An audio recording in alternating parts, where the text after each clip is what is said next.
Good morning guys, back to my new blog. हाम्रो ब्लगमा हजुर स्वागत हुनुहुन्छ। अहिले चाहिँ टक्क पाराले म चाहिँ फ्लोटिङ घुम्नु आएको बिहान बिहान।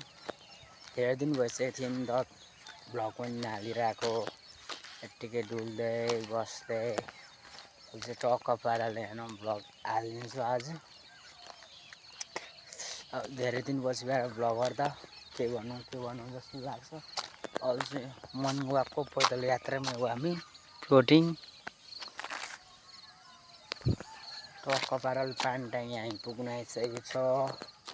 अहिले चाहिँ आँपको सिजन पनि आइसकेको छ। आँप चाहिँ भुट्टो खाइदिनु पर्छ, लुच्ची सुच्ची भयो छोडिदिनु पर्छ।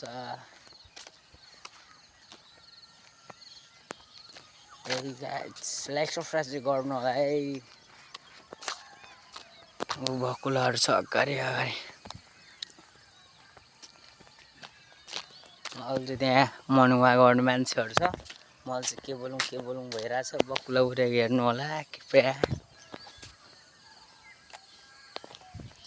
लाइट्स एक्लै भयो आज त भर्खर अघि नै उठेको, तर उठ्नु चाहिँ 3-4 बजीतिरै उठेको। मोबाइल हेर्दा बस्दा आइदियो अब चिया खानु जान्छु भनेर निक्लेको।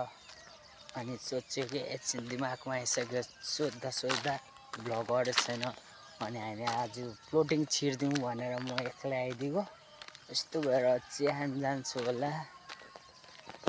बोकुला त कति हो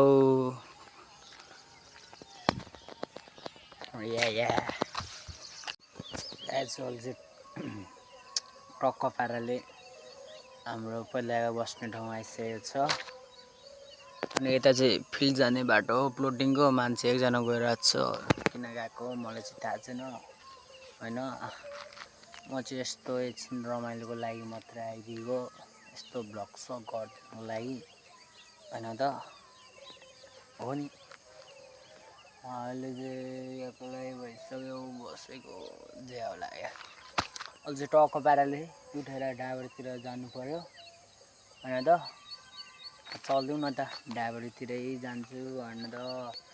फेरि त्यत्रो मान्छे यसपछि भ्लग गरिदिउँ मलाई लाज लाग्छ कि। तर म कतिचोटि घुम्नु गएको हुन्छु, तर मैले भ्लगै गर्दिनँ है, लाज लाग्छ नि।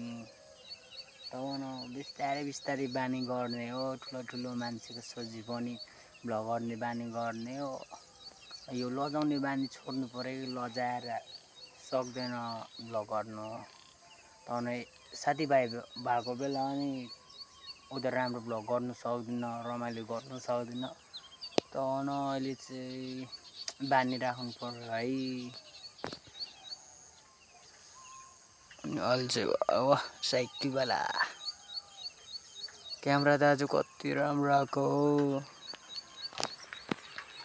यो चाहिँ अनि भोटिङ जाने बाटो हो यता चाहिँ।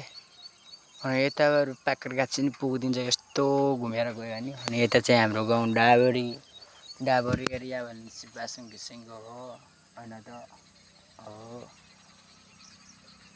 अहिले चाहिँ अनि डाबरतिर जाउँला जस्तो भइसक्यो मन पनि होइन।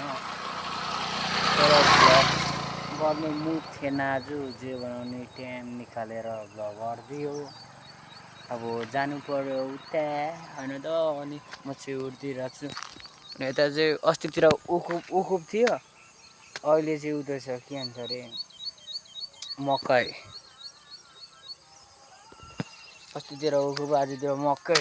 अनि आजको बिहान म धेरै दिन पछि होइन बिहान उठेको यस्तो डेन्जर के हरियो देखिरहेछ आकाश हेर्दा चिल्लो होइन। अहिले चाहिँ टक्क पाराले डाबरतिर जाने हो। लाइक सब्सक्राइब गरिदिनु होला होइन त। अरू कुरा त केही मान्दैन। अहिले चाहिँ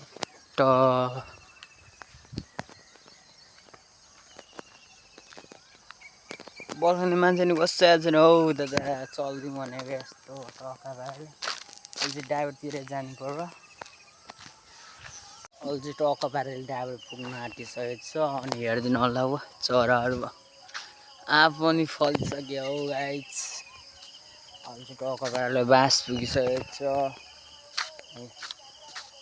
यो यो जग्गा कसैलाई चाहिएको छ भने सम्पर्क गरिदिनु होला। यो जग्गा कसैलाई चाहिएको छ भने सम्पर्क गरिदिनु होला। रक्क पाराले मै बेचिदिन्छु भनेर त्यतिकै भनेको नि। आया ओ मालदा कुन आँप हो मलाई चाहिँ केही थाहा छैन। मैले चिन्ने भनेको आँपमा त्यही के भन्छ अरे दशहरी आँप, अनि त्यही के भन्छ मालदा आँप, बम्बई आँप चिन्छ, सुपारी आँपहरू मात्रै चिन्छ, अनि त्यही जुङ्गा आँपहरू मात्रै चिन्छ। त्यहाँबाट मैले एउटा पनि चिन्दिनँ है, चिन्दिनँ। गाइस आजको ब्लग चाहिँ यतिसम्म हो। अब नेक्स्ट ब्लगको लागि इन्तजार गरिदिनु पर्छ ल गाइस, बाई बाई।